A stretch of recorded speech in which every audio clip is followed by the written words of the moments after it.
And we are happy to present our newest marker this evening.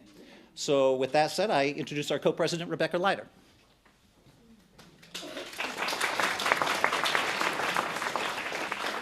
Tonight we are going to, can you hear me, present a marker to Dr. Patricia Getz, who lives at 16 College Street.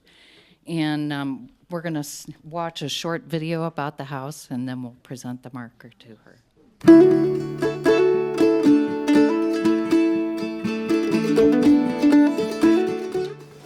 Today we are presenting a marker for the house at 16 College Street to Dr. Patricia Getz, who is the current owner of the home. The original footprint of this house is a T configuration with a north-south and east-west axis.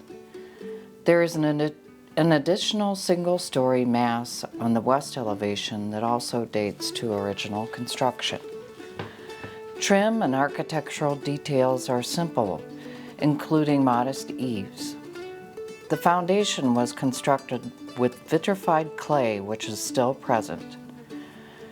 The original framing footprint indicates rough sawn floor joists, and the tool marks indicate that they were cut by a pit saw, an early mechanical sawmill. The sill beams have some hand tooling marks. The layout consists of a parlor located off the entry and leads into an open living room. There is an original bedroom east of the living room. The second floor has 2 additional bedrooms. The flooring in the original footprint is pine and dates back to the original construction as indicated by the underside, which is flat and rough sawn. The flooring on the second floor is also original to the structure. This house is intimately tied to a house which is next door at 48 Church Street, and the property on which it sits was part of that property. The marker for the house at 48 Church Street is currently in process, but its original resident was James Taylor. James was born in 1809 and was a local drayman. He lived in the house with his wife Susan, who, although was 21 years his junior, died at the age of 32. James then married his second wife, Jane, who was also about 20 years younger.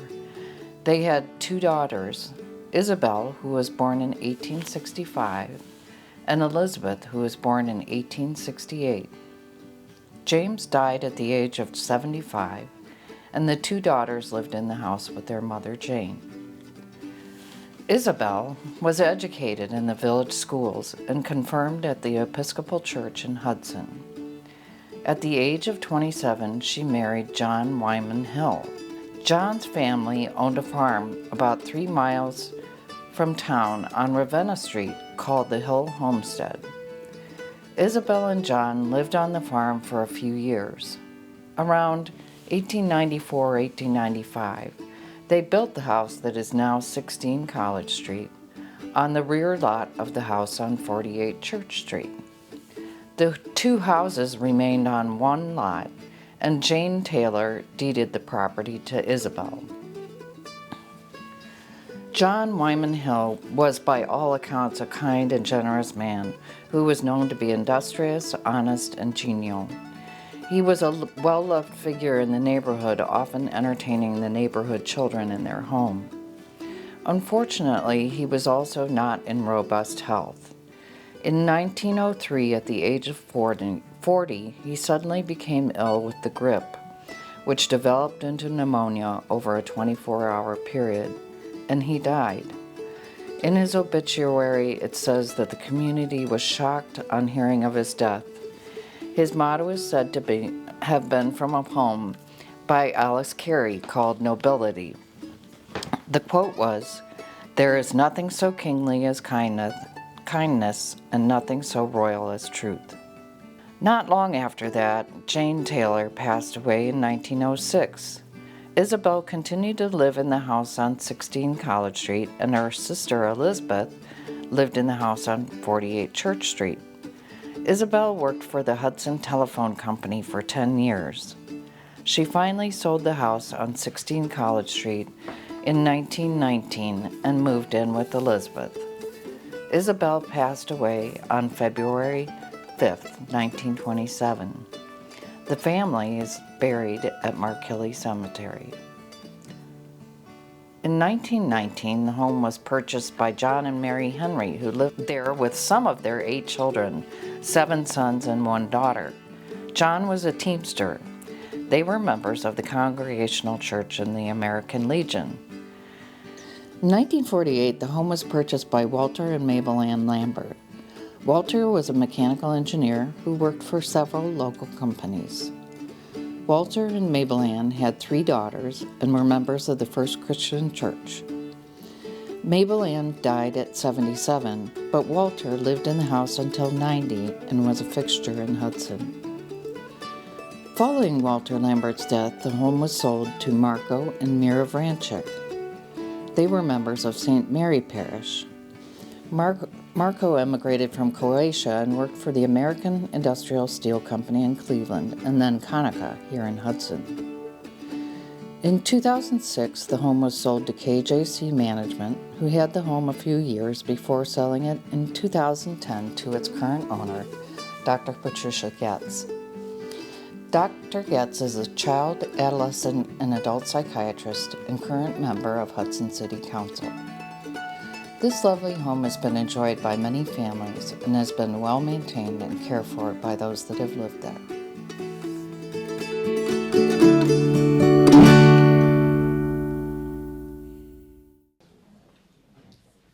Okay, now we'd like to welcome Patricia up here to accept your award.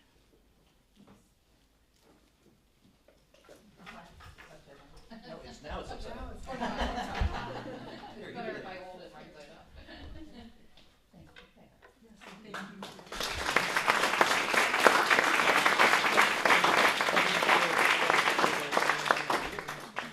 Further ado, here is our Hudson resident, Joyce Dyer, pursuing John Brown.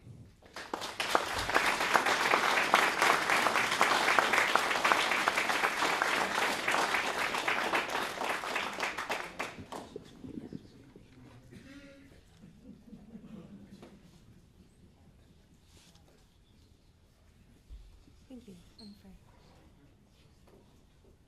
Well, thank you. Thank you, Dickon. And thank you, Tom.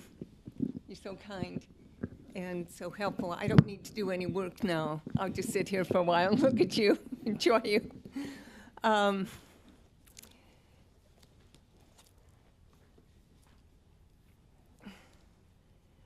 going to, this is a new setup for me, but I'll do my best. And if I don't do my best, maybe somebody out there will help me do better. But we'll just try it. I'm going to be moving around fairly quickly, so I thought it might help to divide this into parts. And I've sort of scripted it to try to control myself and any former students in the audience, and I think there are a couple, including Dickon, will quickly remember the problem I have with digression. So I'll do as best I can. All right, let's see what we can do here. So there he is, the man of the hour.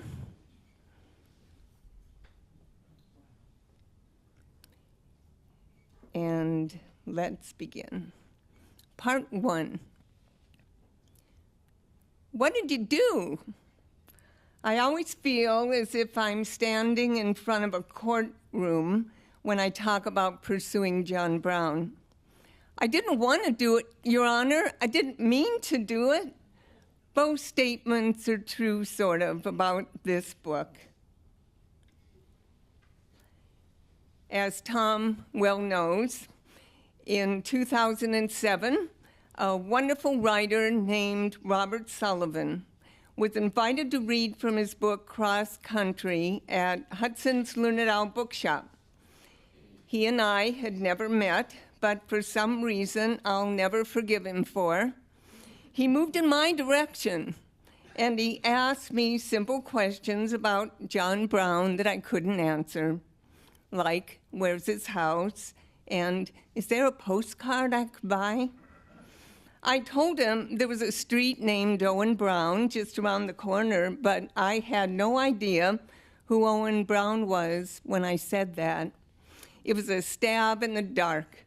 In 2007, I knew essentially nothing about John Brown.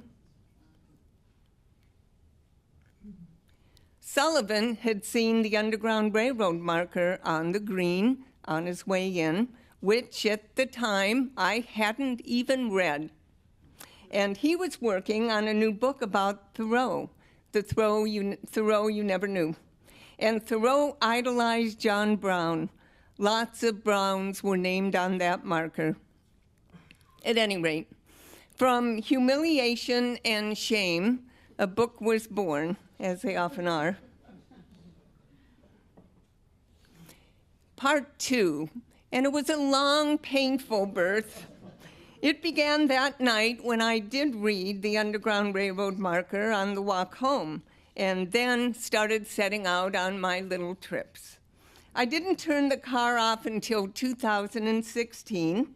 My husband often helped behind the wheel. There were over 2 more years of revising after that, and then, as all of us know, the pandemic hit.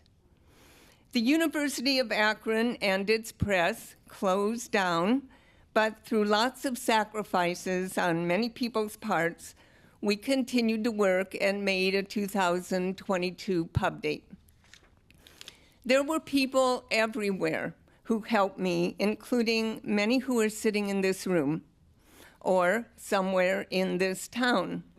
There would actually be no book without them, and I could talk for the whole hour about nothing except their gifts to me, but for now, there's only time to quickly name them.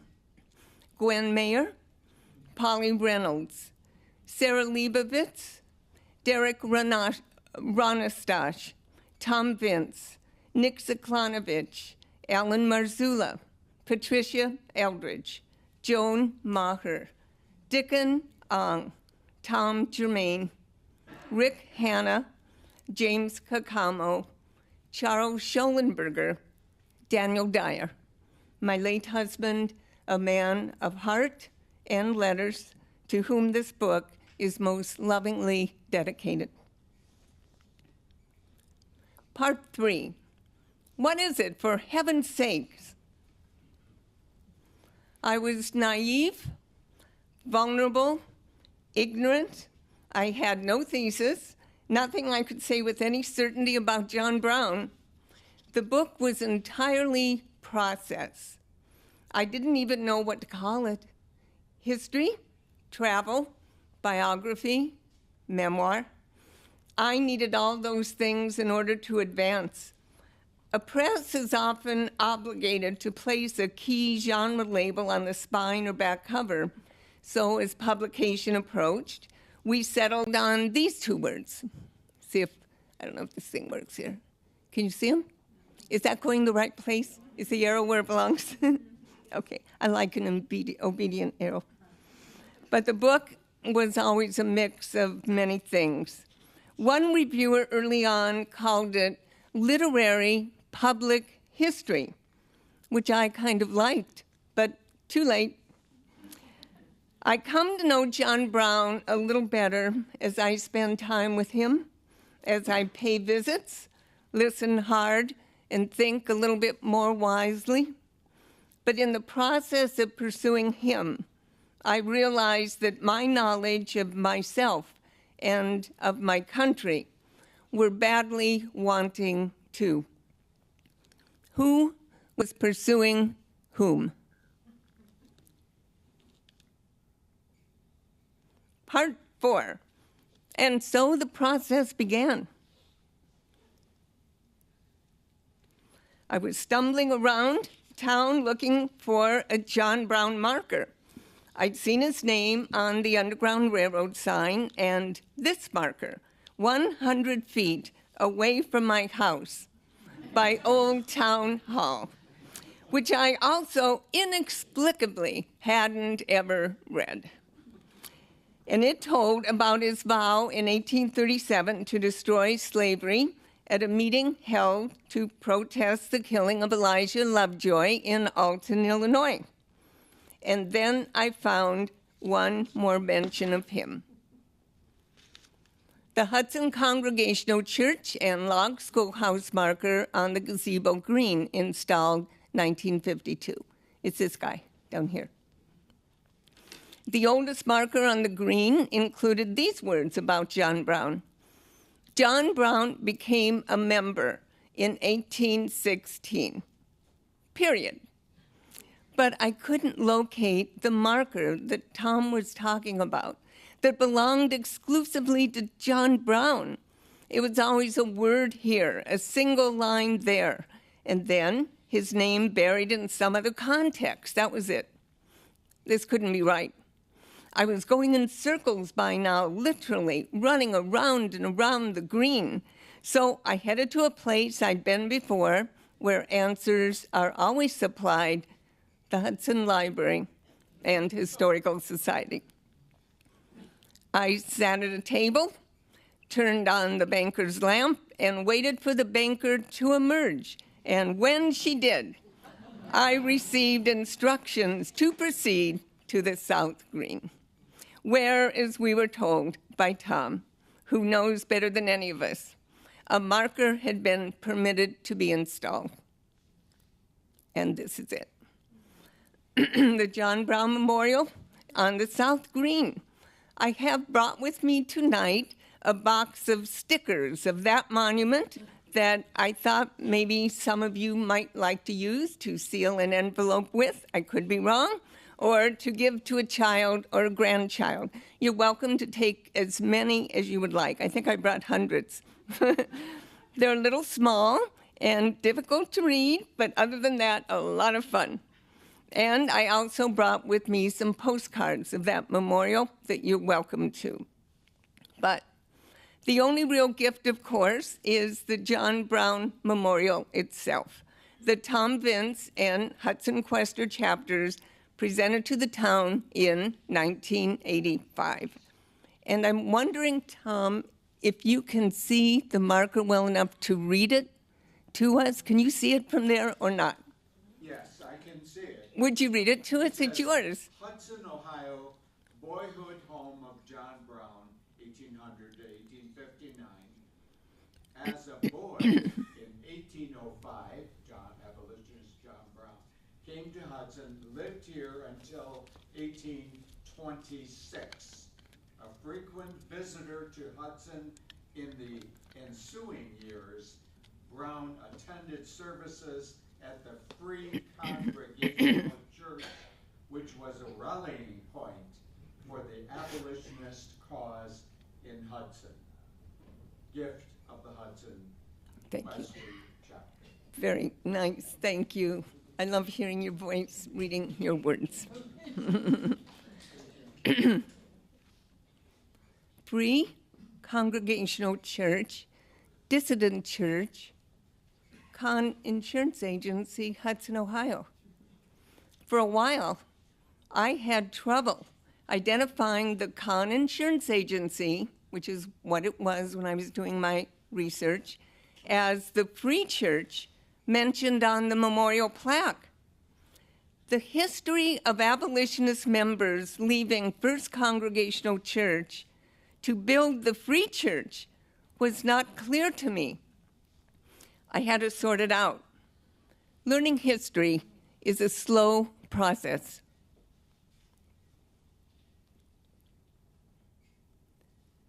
The John Brown Memorial, when lilacs are in bloom, and in Hudson that usually means mid-May, I believe.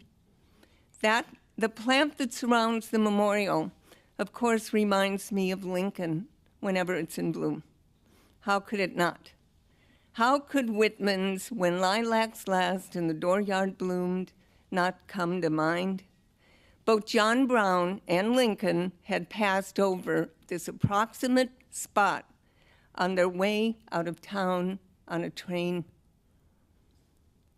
when lilacs last and the dooryard bloomed, and the great star early drooped in the western sky in the night I mourned, and yet shall mourn with ever-returning spring. On April 9th, 1865, Lee surrendered to Grant at the Appomattox Courthouse. On April 14th, 1865, Lincoln was shot. If you haven't read George Saunders' Lincoln in the Bardo, you might love remembering Lincoln in April with that book. Part 5. John Brown memorials dot the American landscape. Inspired by Hudson's monument, I always noticed ways John Brown's life was commemorated in other towns. A quick survey supplies a sort of geographical prelude to that life.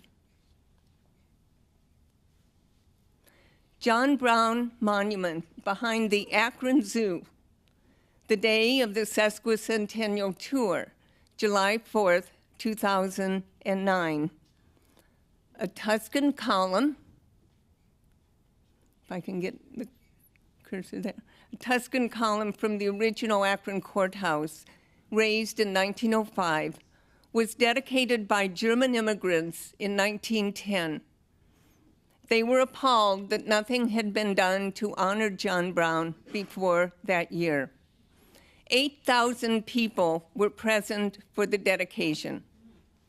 A second phase of construction on the monument occurred in 1938 when a platform, an exedra, and a plaque were added, funded by the Negro 25-Year Club in Akron. This is the birthplace of John Brown in Torrington, Connecticut. It burned down in 1918. Look at this.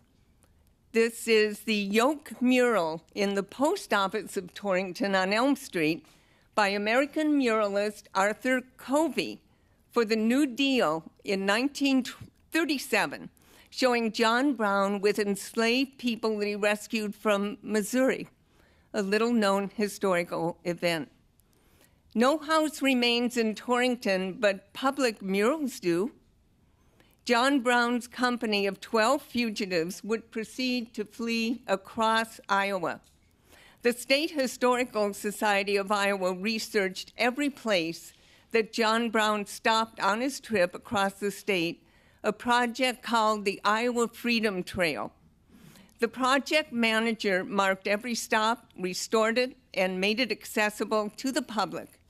Across all of Iowa is a long section in my book that records my conversations with the ghosts I found at every site, including Quakers often torn by the very idea of John Brown. One stop was Tabor, whose minister was John Todd. Marilyn Robinson's Gilead is modeled after that town and its minister. Arthur Covey mural number 2 in the post office, Mother and Child. Neither Gwen Mayer nor I are aware of an existing image of Ruth Mills Brown. Remember, Ruth died in 1808. I very much doubt that Arthur Covey found one either, but I could be wrong. Let's say, however, that I'm right. Since he didn't have an image, he perhaps decided to just pop something in. Most art historians agree that this is Arthur Covey. And for what it's worth, so do I. Looks just like the guy. It's a pictorial joke, but you know, the story of John Brown Lee needs a little humor, a little lightening up, so we'll take it. Arthur Covey mural number 3 on Elm Street, John Brown teaching school. He did teach in a Sabbath school in Crawford County in Pennsylvania, and Laura Case, as probably many of you who are familiar with reminiscences might know, remembers his Sunday school teacher very, very fondly. So, Pennsylvania or Hudson, possibly another place I'm not familiar with in terms of his being an instructor in a Sunday school setting. Bas-relief in Kent, Ohio, near Erie Depot, which some of you may know as Puffer Belly or Over Easy. Have you ever seen it? It's right there. It's big. He lived in Franklin Mills, now Kent, as a land speculator. And this, it's not a public monument, but in Richfield, Ohio, if you're driving down 303, there's a gravestone in Fairview Cemetery, and it's right here, for the 4 children that John and Marianne Day Brown lost in 12 days in 1843 to dysentery. I can't drive by without stopping, or if I'm in a hurry, at least lowering my head a safe moment or two. The Joseph Pollia statue, 1935, in North Elba, New York. John Brown Farm State Historic Site, where the grave site of John Brown and some of his sons, as well as many of the raiders, is located, and his house that he lived in with Marianne Day Brown at the time of his death. It's a statue of John Brown and a black youth conceived of and paid for entirely through donations by the John Brown Memorial Association, an exclusively black association, over a period of 12 years. Over 2,000 people were present at that dedication.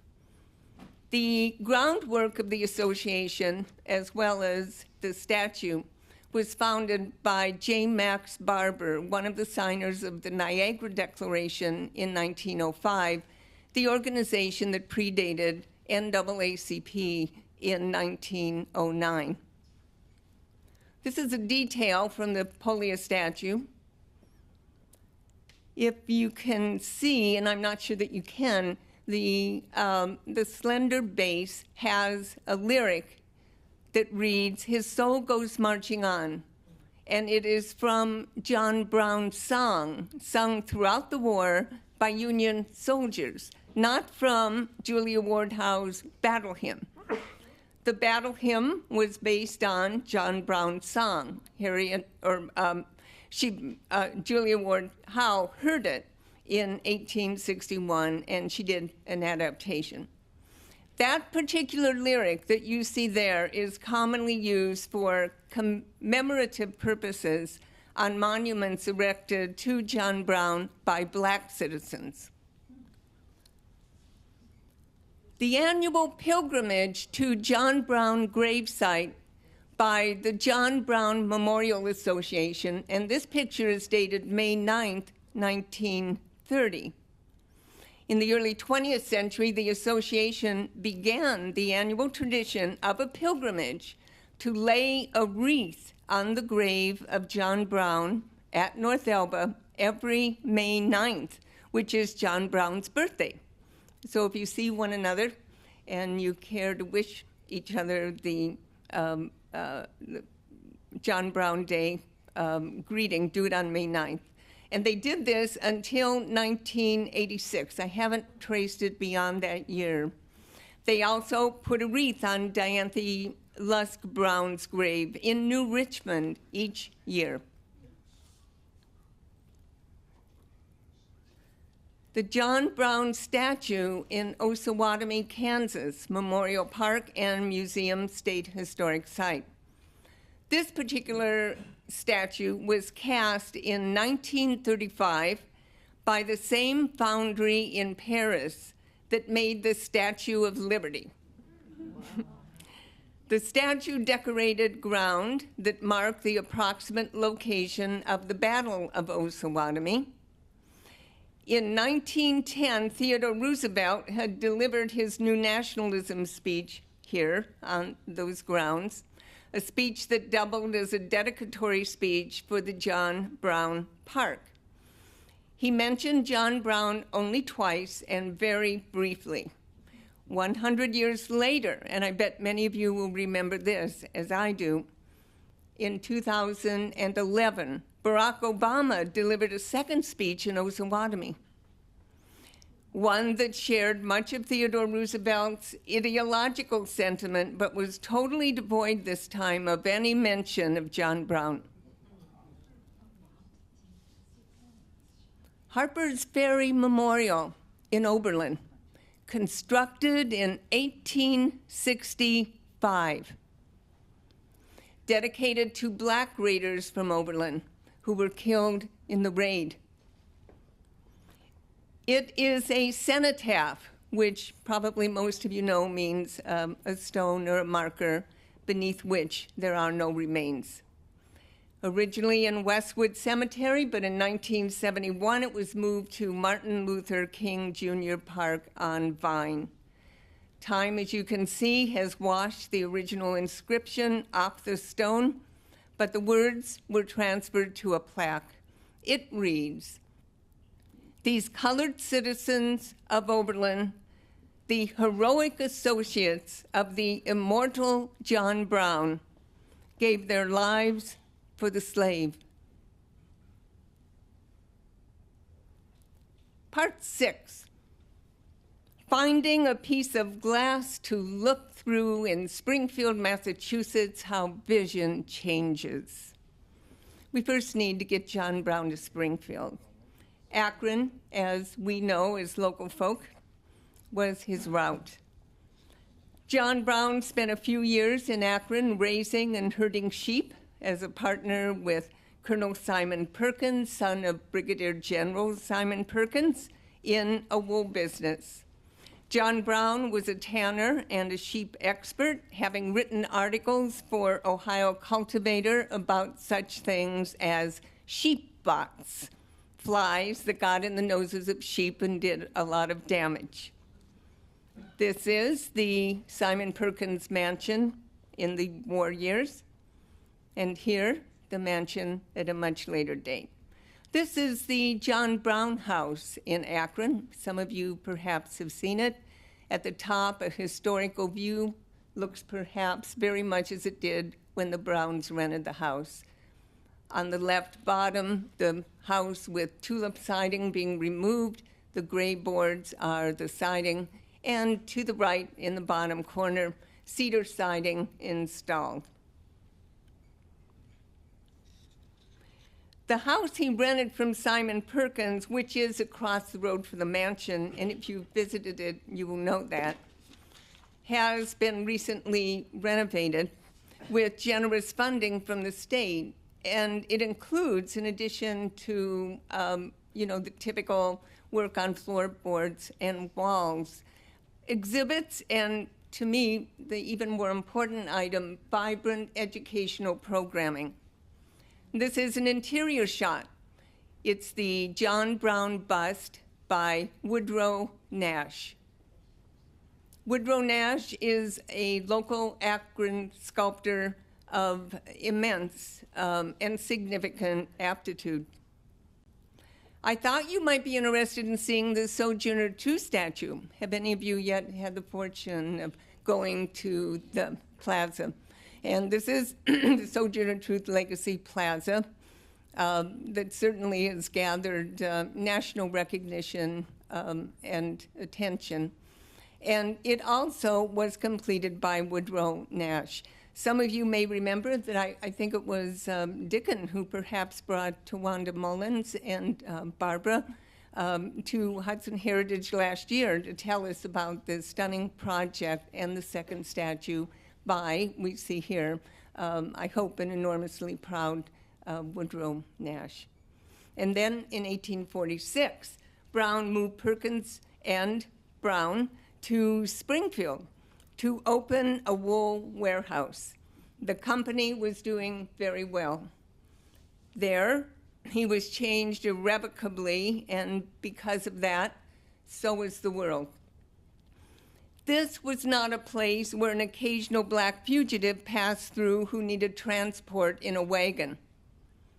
This was a place where he was deeply connected to Black community and educated by it, where he began to form fast connections to Black leaders in the Underground Railroad that lasted the rest of his life. While in Springfield and then elsewhere throughout the 1850s, he met and worked with William Still, Jermaine Logan, Henry Highland Garnett, David Ruggles, William Lambert, Stephen Smith, Harriet Tubman, the list goes on. This is the town where John Brown's famous meeting described in Life and Times occurred between John Brown and Frederick Douglass in 1847. This painting is called Abolitionist. It's by Milan Keckman from his series Head to Head. Even as I speak, strong and new connections are being forged between John Brown and Frederick Douglass and John Brown and Lincoln. So this painting, which I'm fortunate to have in my book, though sadly without the pinkish hue, is prescient. A friend called me late one evening from the Cleveland airport and said I had to get right up there. Why? I said, because there's something you have to see. What? I said, airport art, he called it. That's how it came to my attention. And Springfield is also the place where John Brown formed the League of Gileadites, an organization of 44 Black Springfield residents, both freedmen and fugitives, that he trained to resist and fight slave catchers. But where's the piece of glass? The Lyman and Mary Wood Museum of Springfield History. Have any of you been there, by any chance? Good. It would be more familiar to you then. This is the museum in Springfield where an exhibit called John Brown, Abraham Lincoln, and the Civil War was being mounted. Notice the arrangement and order of the words. It was here that I first saw a picture of the glass after I found a picture of a church. John Brown was welcomed in Springfield as a member of a new church in town, the Sanford Street Church, or Free Church, a storefront church that formed when abolitionist members from First Methodist Church broke off, white dissidents forming Pinchin Street Society, and they in turn helping Black members construct a church of their own, the Sanford Street Church, or Free Church. Sounds sort of familiar, doesn't it? Sojourner Truth and Frederick Douglass were friends of the congregation. That church, I next found out, still existed. It was still a Black church, but it was now called St. John's Congregational Church and had moved to the corner of Hancock and Union Street. And here it is. My husband and I got in the car and raced off. In a history of the church, the museum kept in its basement, another great place, second only to an archive, I'd seen a picture of a stained glass window in the nave of St. John's. That's what I was chasing. An associate pastor kindly unlocked the building for us and wasn't at all surprised that this is what I had come to see. The John Brown Memorial Window, St. John's Congregational Church. The inscription in glass reads, "In memory of John Brown, hero of Harper's Ferry." A close-up. In memory of John Brown, hero of Harper's Ferry. Well, in the book, there are 9 reveries, and a reverie to me, at least in this book, for my purposes, this isn't a universal statement of any sort about writing or form, but it's a brief pause in which I can get my bearing, or in some cases, lose it again. You'll have to be the one to decide. I'm going to read the very short Reverie number 3, and it is called "It Was Difficult Being Alone with This Man." And it occurs after my encounter with the piece of glass in St. John's Congregational Church.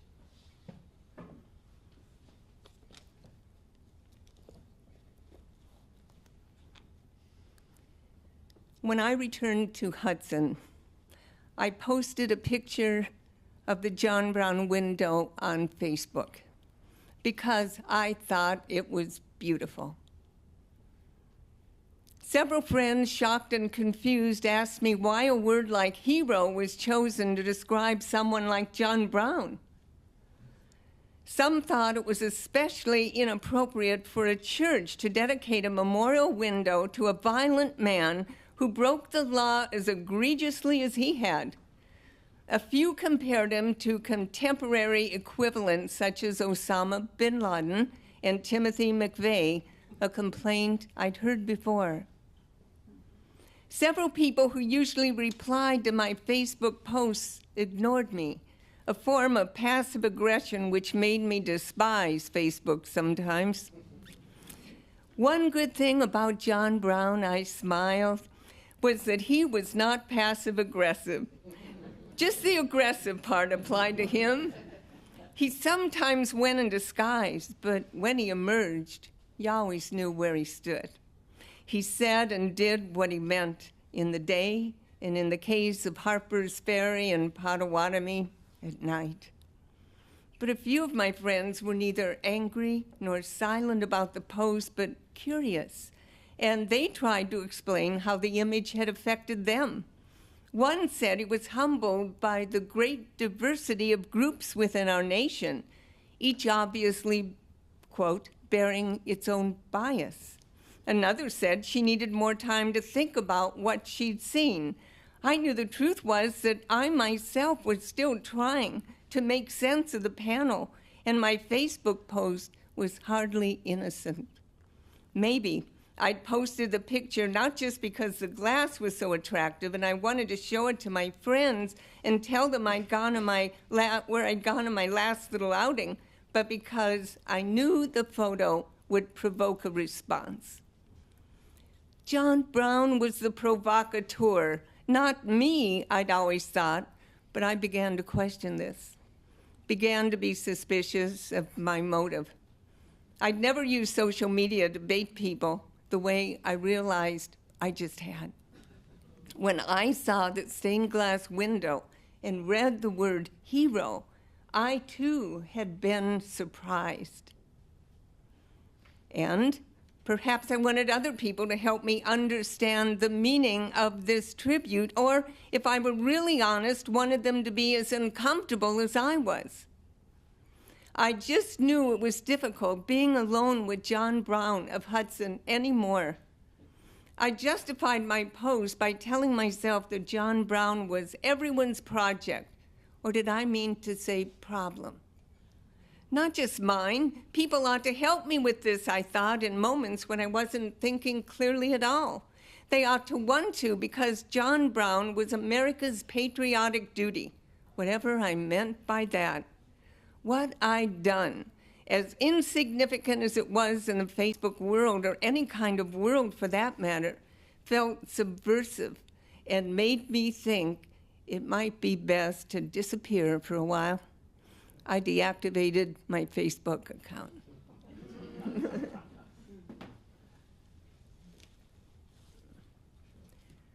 Along with encounters like this, I began to discover that there were biographies of John Brown written by Black writers that I had not read, not known about, by talented scholars like Benjamin Quarles and W.E.B. Du Bois, and daguerreotypists and painters who gave America art and images of John Brown very different from those I was more familiar with. People like Jacob Lawrence and Horace Pippin. I'm sure many of you are familiar with Julian Bond, who unfortunately died fairly recently. History professor at University of Virginia for many, many years, politician, co-founder of SNCC, chair of NAACP. His comment about John Brown is this: no other white person, including Lincoln, has been so widely admired by Black Americans as John Brown. These are his words at the dedication of a plaque in 2006. In honor of the Engine House, he traveled from Baltimore to Harper's Ferry with 8 train cars full of people in order to present it. It had been refused in 1932. This is one of the pictures I took of the actual execution site in Charlestown, Virginia, which became Charlestown spelled 2 words, and of course, West Virginia. I'd like you, if you would, to just keep an after image of this photograph on your retina for a second or two as you look at the next picture, which is Horace Pippin's painting, John Brown Going to His Hanging, done in 1942. That image occupies the identical space, the square of the execution site. But one thing that's very distinct and distinctive is this figure in the bottom right-hand corner. This is Horace Pippin's mother, who was at the hanging of John Brown. And here in his rendition, she refuses to witness it, turning her back and scowling. These new encounters, for a long time, were very unsettling, and I almost stopped writing. And that is the truth. But for good or ill, I didn't. And part 7, off we go into the wild blue yonder. A traditional biography usually ends with the death of the subject, but Pursuing John Brown is not a traditional biography. John Brown is hanged, dead, and buried in North Elba, New York, by the middle of my book. But I still got him there. I took him from Charlestown step by step to his grave in North Elba, and so I'm going to show you a couple slides to prove it. Here he is, arriving in North Elba. The illustrator is Thomas Nast. He was accompanied by Marianne Day Brown, his wife, J. Miller McKim, and Hector Tyndale, who became sort of celebrities of one sort or another in the Civil War, and Wendell Phillips, orator. Wendell Phillips met the party in New York City and tried to convince Marianne Day to let him take John Brown to Cambridge and bury him in Mount Auburn. Didn't work out. And as you know, as Tom already told you, people in Hudson were pretty convinced at one point that he would want to come back and be buried at the old Hudson Township burying ground. Can you imagine? There are 50,000 people who come annually to North Elba to see the gravesite and the farmhouse. What if we had 50,000 people coming to Hudson to see the grave because it would be here? Would change the culture in some way. The final viewing of the body, his head was uncovered and on full display. This is a little bit more of North Elba graveyard of John Brown and family, showing the Labradorite right here, and in the background, a ski jump, Lake Placid ski jump. Site of the Olympic Winter Games, I think 1932 and 1980. The Labradorite was deposited by a glacier, which is kind of a familiar phenomenon for those of it from northeastern Ohio. And the wayside marker offers some corrections to information that's posted on 2 metal plaques. You can kind of see them that are bolted into the Labradorite. This is just a historical shot of a young girl looking at the grave. And this is one of the more complex and in some ways ambiguous images that I have in this particular collection. It's the encased headstone of John Brown, of his grandfather, and of 3 of his sons in North Elba. This stone formerly belonged to his grandfather, who was also a Captain John Brown, who died of dysentery in the Continental Army in 1776. John Brown's grandfather died in the Continental Army, 1776, in a barn in New York City. So if he's buried at all, it would probably be somewhere along the bank of the East River, I would guess. And if he had any kind of a marker, it would be somebody picking up a couple of twigs and perhaps making a cross of it, and that would be it. So it is, in other words, a cenotaph for the first John Brown. John Brown of Hudson had that cenotaph removed from Canton, Connecticut to North Elba. Another word would be took it from. I'm not sure which is correct. Leaving orders for inscriptions for those Browns who lost their lives at Harper's Ferry, including John Brown himself. Leaving orders the morning of his execution about what it should say about each person. He had had a stone carver already complete an inscription for Frederick, who was one of his sons, who died just before the Battle of Osawatomie in 1856, but was buried in Kansas. So this stone then, although it has 5 names on it, for 2 of the people it's a cenotaph. For 3, it is a gravestone. This is Clarensky, the gentleman that Tom Vince was talking about from First Congregational Church Minister and John Brown expert. And this is a glorious photo by Grace Goulder-Zant. It's one of my favorite pictures in the collection. And Guy is the author of an essay about the history of the headstone, and it appears in New York History in 1961. And as Tom began to tell us, he was the collector of John Brown-related letters and writing, and provided a lifetime of impeccable and stunning annotations, as well as just the letters. They're brilliant. And it is because of Tom Vince that the collection was brought back home. This is a historical picture of the North Elba farmhouse. It's been restored, and the front porch has been removed. When you tour, mention to site manager Brendan Mills, at least that's the person who was there when I was there last, that you're from Hudson, and you would be greeted with joy and reverence. And that's true. But questions and curiosity won out when it came to the organization of this book, I'm afraid, not chronology. It seldom does with me. I lost conventional narrative control and I yielded to the... And here are just a couple of those questions. Question 1, what happened to all the people who should have been in their graves after Harper's Ferry but weren't? I had to find them. I call this section the unburied. I wrote, there had never been such a rattling of bones in America as there was in the years following the Harper's Ferry raid.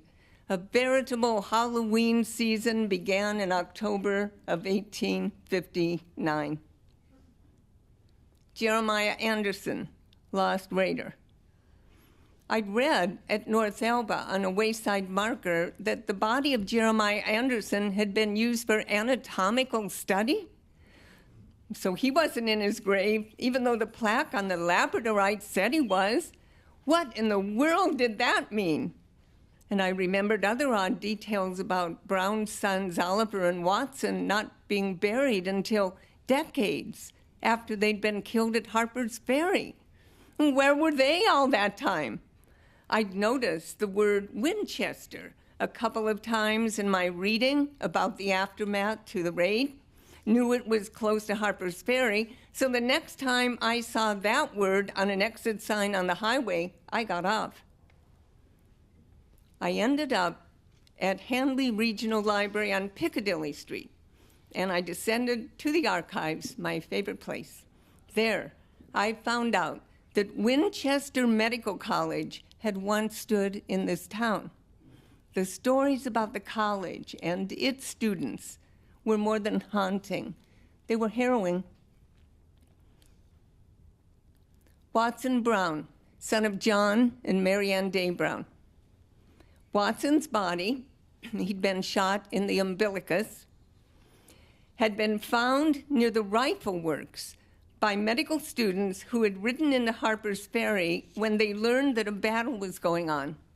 So they put the body in a store box and then shipped it back to the school on a train. A dried preparation, whatever that is, was made of his body, supposedly after it was tanned, and used by students for a couple of years. In 1862, when the town was occupied by Union forces, a General Banks decided to burn the college to the ground because the body of a son of John Brown had been dissected there, that guy. But before the fire was set, General Banks gave Watson's body to a surgeon, Dr. Jarvis Johnson, who kept it above ground another 20 years in his Indiana home. Until he suddenly discovered that Mary Ann Day Brown was coming to Chicago in 1882 for a celebration in honor of her husband's memory. Dr. Jarvis Johnson hadn't known she was alive. Mary Ann Day Brown hadn't known what happened to her son, Watson. Dr. Jarvis Johnson immediately made arrangements to return the body of Watson to John Jr., who was living on Put-in-Bay. And John came to Indiana to pick up his brother Watson, and then the Brown family was united with Watson on the island in a sort of peculiar family reunion, I'd say. And at long last, they made a trip to North Elba in October to bury Watson here. And there he is, remains buried, October 13th, 1882. He died for his adherence to the cause of freedom. Okay. Wow. I so regret that I don't have time to tell you about the poor bodies of Oliver Brown or John Copeland Jr., the black raider from Oberlin, whose mistreatment, I'm afraid, represents much of the century's racial horror. Question 2, even the corpses of the dead associated with John Brown were in danger, so what about the living? What about me? The Secret Six, the infamous Secret Six. How many of you have heard of the Secret Six? They helped fund Sub Rosa, John Brown's attacks from their safe eastern homes, and they were suspected of the worst after the raid, probably rightly so. They feared for their lives, and most of them ran. George Stearns, you can see them here, Garrett Smith, Franklin Sanborn, Thomas Wentworth Higginson, Theodore Parker, Samuel Gridley Howe.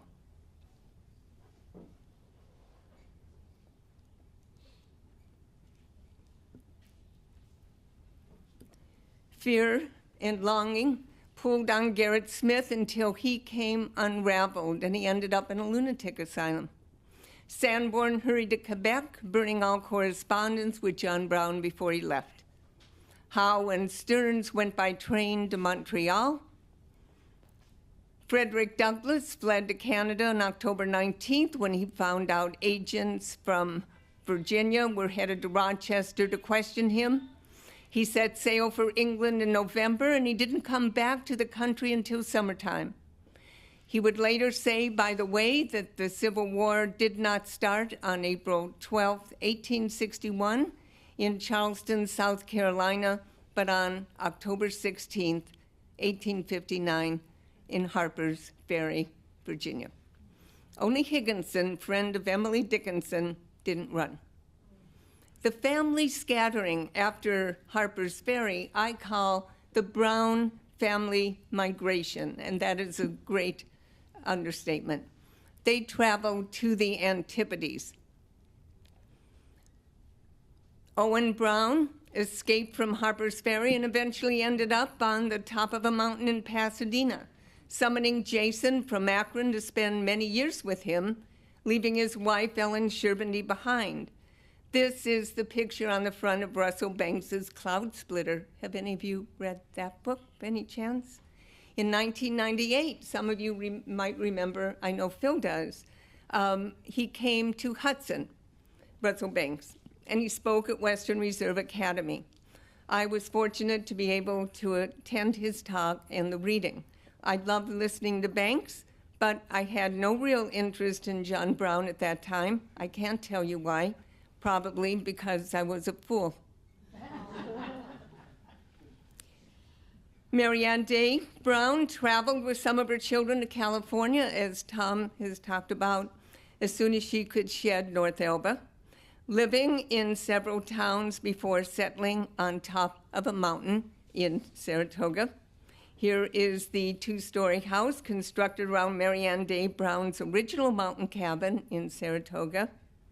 Although I didn't physically get to California, it's the one place I missed, I followed John Jr. and Wealthy to Put-in-Bay, where they lived out their lives with their daughter Edith and their son John III. Here is John Brown Jr., if you've never seen a picture of him. And here's his wife, Wealthy Hotchkiss Brown. Here we are, Miller's Ferry, the ride over to Put-in-Bay, probably familiar to many of you. Right? You've done it? Many of you. And the cliff on the south shore of Put-in-Bay. This is the family plot of John Brown Jr., Crown Hill Cemetery, Put-in-Bay. The only stone that would be slightly difficult for you would be this one, and it reads T.B. Alexander. And T.B. Alexander is the husband of Edith. He was also mayor for many years of Put-in-Bay.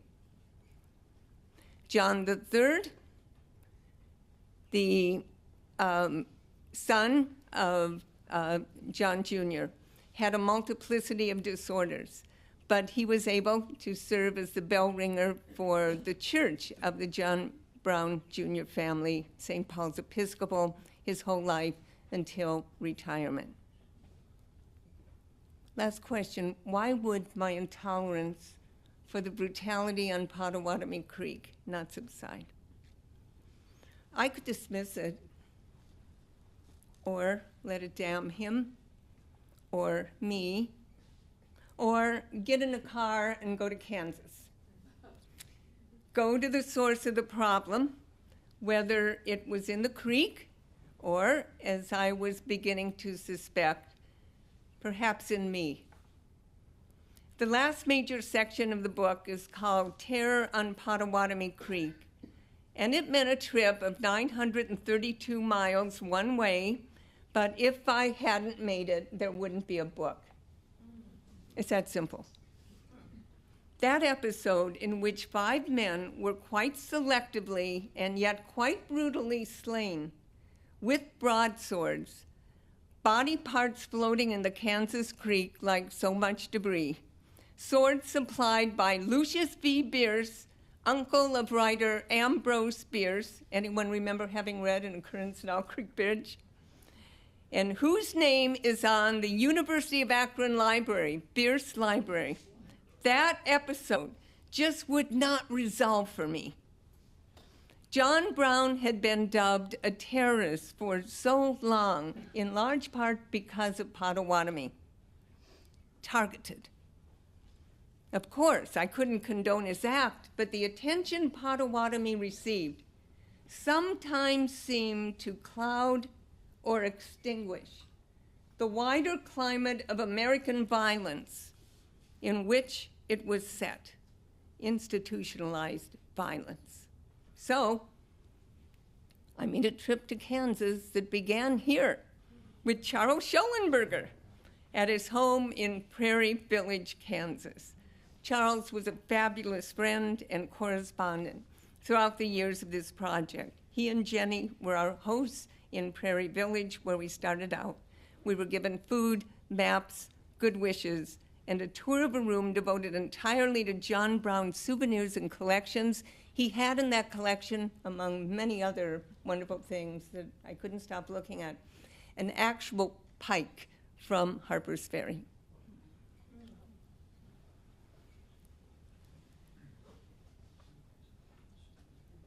The Potawatomi Massacre took place near what is now Lane, Kansas, formerly Shermanville. So that's a town I knew I needed to find. It was incorporated as a city in 1908. Lane currently has a population of 241. This is a road sign, Vermont Road and John Brown Drive on the way to Lane, Kansas. Here's a bridge over Potawatomi Creek on the outskirts of Lane. Here's a view of Potawatomi Creek as I consider jumping in headfirst. This is a historical picture of Dutch Henry's crossing at Lane. Don't be confused by the word crossing. It only means a wagon road where you can ford a creek. Dutch Henry Sherman and Dutch William Sherman were key players in the massacre. As a matter of fact, Dutch William Sherman was one of the people who was massacred, so he had a big role. And they were German immigrants who owned a pro-slavery store. The Sherman brothers figured prominently in Ethan Hawke's rather horrible movie about John Brown in 2020. At least that's what I thought. But it was based on a rather wonderful book by James McBride called The Good Lord Bird. And here we have an amazing moment at the Hudson Library and Historical Society. Were any of the rest of you here that night? There's James McBride reading from The Good Lord Bird, which won the National Book Award in Fiction, 2013. He also played a saxophone. He studied at Oberlin Conservatory, saxophone and jazz. And this happened in large part because of the efforts of Gwen Mayer. Potawatomi Massacre marker in a little public park in Lane, Kansas. I just wanted to stop and eat a sandwich. There weren't any restaurants. There were no other parks, just that. Notice the bell commemorating the 200th anniversary of the country, the old-fashioned teeter-totters, the edge of a plastic slide, and other typical small-town features of a park. But that sign, it wasn't typical. The park crew and the community didn't even seem to know that it was there. Look at it.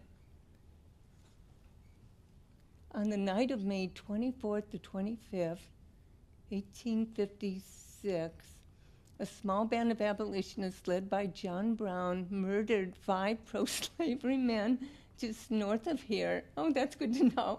Along Potawatomi Creek. This massacre in Bleeding, Kansas was one of the most famous events leading up to the American Civil War. Brown, get a clipper on that. Brown was later captured, tried, and hanged. Well, it goes on for his unsuccessful raid on Harper's Ferry. Well,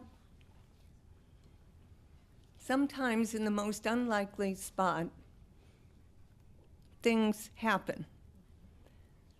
I had never before thought about that line, that Potawatomi Massacre might be one of the most famous events leading up to the Civil War.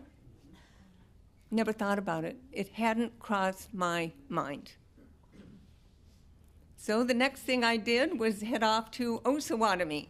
You saw earlier the statue of John Brown at the entrance to the John Brown Park, an historic site in the town. 3 months after Potawatomi, approximately, on August 30th, 1856, a battle ensued on the ground of the park, which is now the park. pro-slavery forces burned Free State stronghold Osawatomie to the ground. More than any of the battle details, however, and I could tick them off for you if you wanted to hear them, it was the town's motto on that sign that stayed with me. Cradle of the Civil War? I thought about those words, Osawatomie as cradle of the Civil War, and the words on the Potawatomi sign, one of the most famous events leading up to the Civil War, all the way home. I don't even remember talking. And that's all I'm going to say about Potawatomi. Now, I have a couple of stray slides. I know time is running out, but I think I'm going to fly through them, and if you're not interested, just let me know, boo or something, and I'll know that you don't want to see them. This is a close-up of Wax John Brown in the National Great Blacks and Wax Museum in Baltimore. Well, I'd love to take you through the whole museum, and actually I did before I did some cuts. It wasn't a good idea too long. But the question is, what is John Brown doing in a wax museum that features Black personalities and historical figures? Okay, now every time I've been to HHA and there's been a speaker, they seem to feel the need to introduce the Columbian Exposition in Chicago. So I'm going to do that too because I feel it's part of my obligation. So here it is. But it's true and it's important. John Brown's fort rebuilt for the Columbian Exposition in Chicago. I know you're going to say it's 1892, which it is, but that was the dedication. It opened, the grounds weren't finished, the buildings weren't finished until 1893. I also wish there'd been time to trace with you the long battle for John Brown's fort. Now, we're talking about memory battles now. I didn't even know that word until a reviewer pointed it out to me that I had done that in my book. I wasn't even aware of it. I'm not a trained historian.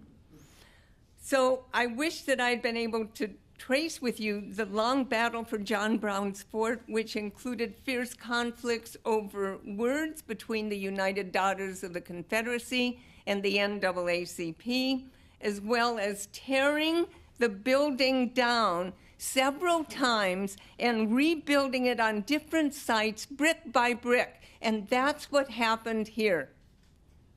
John Brown's fort, how many of you visited it in Harpers Ferry? It was torn down brick by brick. Single bricks were shipped on a train to Wabash Avenue, and it was reassembled and built into this form. It took so long that it didn't open for tourist traffic until 2 or 3 days before the exposition closed. Gate admissions added up to $5.50. The John Brown Ford Company, which financed this beast, went bankrupt. I don't have time, unfortunately, to talk about Emily Metcalf. And of course, it's Joan Maher who is the authority on Emily Metcalf in our midst. But I wanted to talk about the contribution Emily Metcalf made to John Brown biography. It was just very, very slight, but it's very, very significant. But I'm not going to take time to do that, but I want to tell you that she matters in terms of the scholarship. And I absolutely want to show you this. There is now mounted in the fall a John Brown Institute in Akron. This is the fall lecture program from November 19, 2024, and I was able to attend this year. It took place at the City of Joy Life Enrichment Center on Exchange Street. And all kinds of people were there. You know, ordinary people, but there were groups of Akron school children with their teachers. There were representatives from business. There were members of the Summit County Historical Society. The lecture this particular year was given by former Ohio Supreme Court Justice Melody Stewart. You can see her there. And the Master of Ceremonies was last year's inaugural speaker, Hudson Jeffries, Associate Professor of History at Ohio State, and incidentally, the brother of Hakeem Jeffries, Minority Leader of the House. And perhaps you would like to read the mission statement. Would somebody read that for me? Just give my voice a break. Anybody who's, just read it. Supreme Court of Ohio in November 2018. Prior to joining the Supreme Court, she served on the Ohio 8th District Court of Appeals for 12 years and was that court's administrative judge. Oh, I'm sorry, I didn't lead you very well. It's the one at the bottom. Thank you, it's fine. It's nice to hear a little. To create a platform for education and conversation of the John Brown legacy on the African American experience and marginalized communities in the United States, focusing on his time in Akron and Summit County, Ohio. Okay, thank you, I'm sorry. You did a very nice job reading, I'm sorry. I didn't do a very good job teaching, so exactly what Dickens should have been talking about. This is the final image in Jacob Lawrence's series, The Legend of John Brown, 22 silkscreen prints. And this particular series was mounted as an exhibit by the Akron Art Museum during the sesquicentennial. I also was fortunate to be able to see it. And would someone care to read the caption, which was supplied by Jacob Lawrence? Someone read that? Whoever. Okay. Number 22. John Brown was found guilty of treason and murder in the first degree and was hanged in Charlestown, Virginia on December 2nd, 1859. John Brown handed a note to his jailer right before he climbed into the execution wagon the morning of December 2nd. And it read, "I, John Brown, am now quite certain that the crimes of this guilty land will never be purged away, but with blood. I had, as I now think, vainly flattered myself that without very much bloodshed it might be done." He was, in so many ways, a naive. That morning, he also wrote a final letter to his dear Hudson friend and Sunday school pupil, Laura Case. He said, "Religion is an active, not a dormant principle." His very last words were addressed, to Hudson, Ohio. I don't know why, but well into my project and in the months and years it occupied, I'd hear myself begin to mumble something in addition. History is an active, not a dormant principle. John Brown's final speech in Hudson was delivered shortly before Harper's Ferry at what had become Ellsworth Hall, not the one at WRA, but the former Free Congregational Church. His topic was the Declaration of Independence. It always was. All men are created equal. Not that again. The next morning, he rode out of town on a train toward his death. I sometimes feel as if I've traveled 1,000 miles when I walk only across the green. Tires me right out.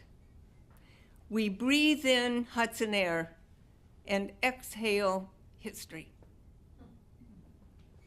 Philosophy professor Jason Stanley recently told a Hudson audience what he'd said when asked if he'd come to town to speak. "Of course I'll come. It's Hudson." To him, that meant John Brown, a man he thought of as, quote, the linchpin of American history.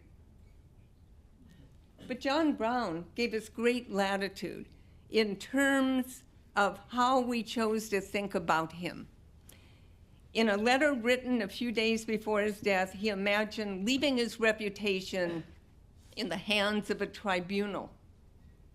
He said, "I leave it to an impartial tribunal to decide whether the world has been the worse or the better for my living and dying in it." He invited everyone to reflect about him. So I took him at his word and wrote this book. It seems to me the only choice those of us from Hudson don't have is to pretend he isn't here. Thank you, and it's great you were here.